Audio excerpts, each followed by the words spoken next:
quý từ là chị Này các bạn, thì cái gì chuyện gì nó bao hai tải thằng cống nó đây nói chuyện. Mình về hơi muộn thì anh em đã làm xong hết rồi. Chỉ cần cái đầu lợn thôi nhá. Vào con rượu đây thôi nhá. Còn cái đầu lợn.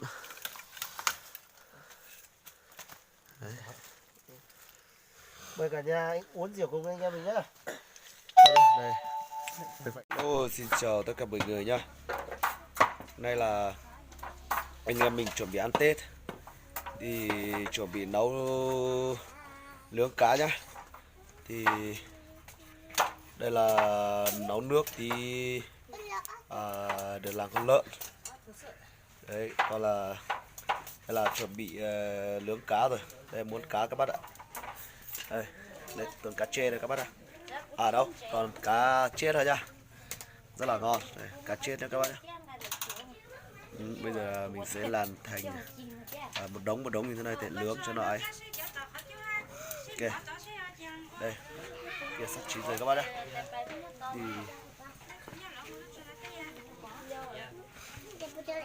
Thì ông mà cho lắp bó. Đây các bác ạ. Bây giờ là anh em đang làm cái cây để chống đỡ, để chọc vào để đỡ phải hỏng nhé. Thì mình nướng cá như thế này thường là nó sẽ bị hỏng hết. Đây các bác nhé. Đây cá chết đỏ. Thì bây giờ là anh em đang nướng cá, còn một số anh em đi làm đám ma nhé. Đi làm mông cống ở chú gốc cây. Thì rất là nhiều các bác ạ. Thì anh em mình sẽ lên trên đấy để đi khám phá một chút về phong tục làng cống ở gốc cây trên này các bác nhé. Vâng, như vậy là anh em đã lên trên cây kia hết rồi. Thì mình sẽ đi từ từ đi nhá.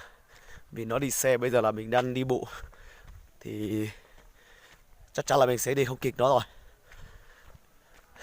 Ôi rất là mệt mỏi. Nó ở trên cây kia nhá. Cây rất là to kia các bác nhá. Anh em nó lên đấy trước hết rồi. Mình sẽ bắt đầu vào trong đấy thôi. Rồi, anh em nó ở trong cái gốc cây to to này nha các bác nhá. Cái cây này là một cây rất là to. Thì Tết về đến một lần thì anh em mình lên trên đấy mong cống một lần nhá. Thì bây giờ anh em đã lên hết trước rồi. Thì bây giờ mình vừa phát hiện được thì mình sẽ đợi theo anh em lên. Rất là mệt mỏi anh em ạ. Đã lên trên cây to này hết rồi các bác nhá. Đấy. Bây giờ đang mong cống ở chỗ gốc cây kìa. Thì mình sẽ bắt đầu vào thôi.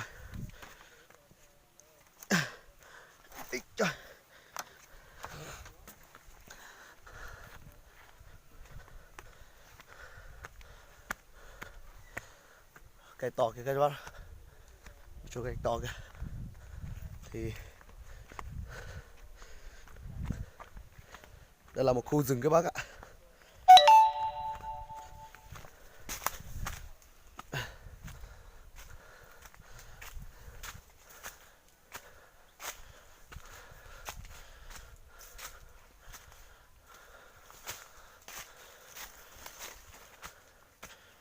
Sắp đến rồi. Có cái để gốc cây to này các bác nhá. Đấy thì mình sẽ bắt đầu vào xem anh em làm theo kiểu gì nhá. Nó mong cống cái gì nhá.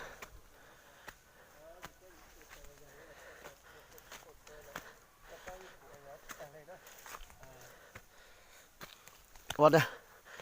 Chỉ có cái đầu lợn thôi.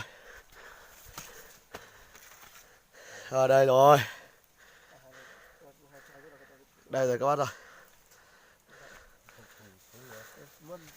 Đây rồi. Đây đút đấy là cái đầu lợn này đây các bác ạ. Đấy. Nếu như con chuối thì anh đây các bác ạ. quý trường sư là chị Đây các bác. thì cái gì chuyện gì nó bao Hai trả thằng cống nó đây. Nói chuyện. Mình về hơi muộn thì anh em đã làm xong hết rồi. Chỉ cần cái đầu lợn thôi nhá. Vào con rượu đây thôi nhá. Còn cái đầu lợn. Đấy. Mời cả nhà anh uống rượu cùng anh em mình nhá. Đây. Mình phải cần theo cái này. Cần theo cái đầu lợn là mình chỉ làm thủ tục một tí là mình phải quay lại về rồi nhá. Thì rất là tiếc là mình đi muộn. Mình sẽ quay cái to cho anh em xem nha. Đây là một cái chú để làm mông cống nhá. Đây là thường là mình phải làm như thế này nhá các bác ạ. Cây này rất là to luôn. Rất là to luôn. Đấy. Các bác xem nhá. Rất là to luôn. Thì Tết một năm thì anh em mình phải lên đây để mong cống một lần. Thì sáng nay là anh em mình ăn Tết thì mình đã mong cống xong rồi các bác nhá. Thì mình sẽ quay lại. Có gì thì mình sẽ cho tất cả anh em cùng nhau xem nhá.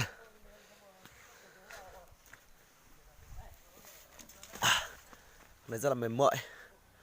Nhà anh trai nó mong cống ăn Tết thì đã vào đây để làm mông cống ở chú gốc cây này nhá. Và cây này rất là to.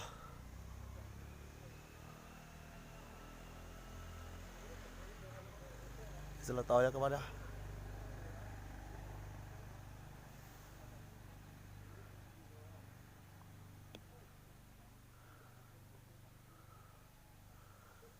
Đấy, rất là to.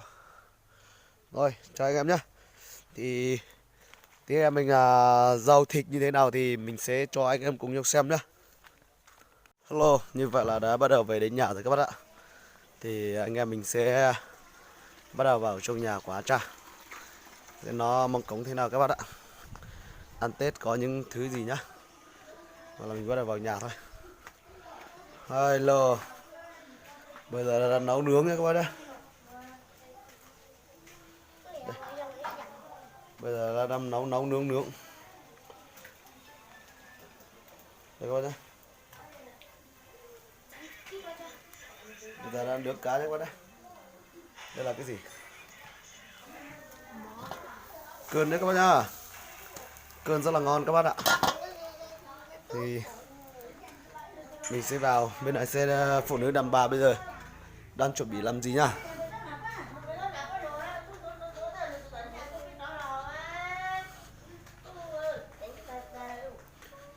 Ơi lô, bây giờ đàn bà phụ nữ đang chuẩn bị lưỡi cá rồi. Rất là ngon. Đây. Cá rất là ngon các bác nhé. Cực kỳ ngon luôn, cho nên là món cá. Đấy. Đây. Đang chuẩn bị lưỡi cá cho các bác nhé. Rất là ngon.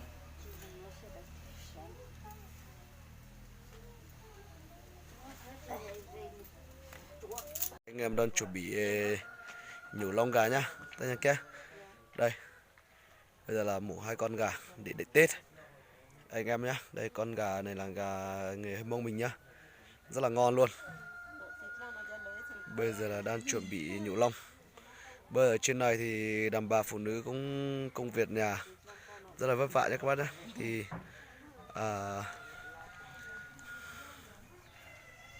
mỗi người một tay một chân thôi.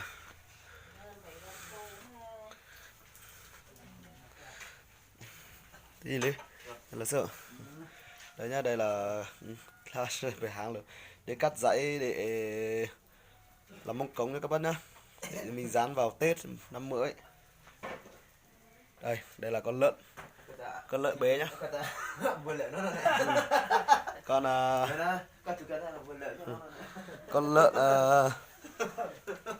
con lợn này là con lợn người Mông mình nhá, con lợn đen nhá các bác nhá. Đang luộc đây nhá. Rất là ngon. Rất là ngon nhá. Tí lại mổ con nữa các bác ạ. Tí lại mổ một con nữa nhá. Vậy là bây giờ là chuẩn bị săn mủ một con rồi các bác ạ. Một con đã luộc rồi. Bây giờ là Tết rất là vui các bác nhá. Chuẩn bị săn mủ con này rồi. Lượn đền nha các bác nhá. ôi cũng tao há được là há được chưa cái nào Con này là con lợn đền. gì mua tao Chuẩn bị Cái liệu con lợn như vậy làng bắt muối để là tiết canh nha các bác nhá. Anh em chuẩn bị đánh tiết canh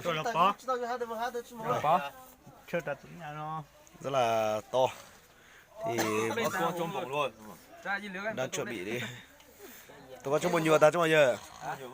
tôi cái gì lo